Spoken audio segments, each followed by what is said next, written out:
Non è fantascienza, è scienza. Il nuovo bunker di radioterapia dello IOV, inaugurato nell'ospedale di Schiavonia a Monselice, rappresenta un deciso passo in avanti nella lotta contro i tumori.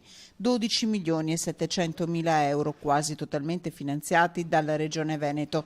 2 macchinari, la tomoterapia applicata a molti tumori pediatrici e questa Simultac, unici a livello nazionale.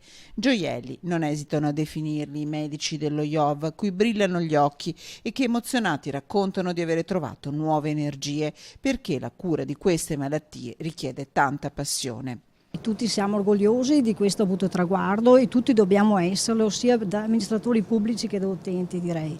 L'orgoglio è quello di garantire sempre più delle prestazioni di qualità. Ed eccoli questi macchinari, un acceleratore lineare, in totale sono 4 allo IOV. Una radioterapia guidata dalle immagini.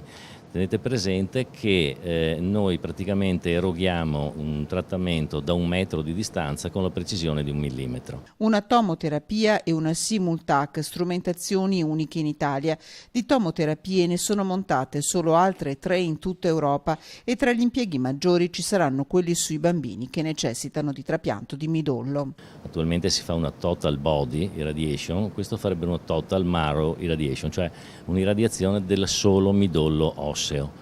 E questo qui consente il risparmio nettamente di organi sani come i polmoni, i reni, le stesse ghiandole salivari che possono dare problemi di bocca secca, per esempio. Un altro deciso passo in avanti per la sanità veneta. Abbiamo cure innovative, macchinari innovativi come questi di oggi. 2 di questi macchinari sono primi a livello nazionale, le prime macchine a livello nazionale, e siamo sempre più puntuali nella cura dei tumori.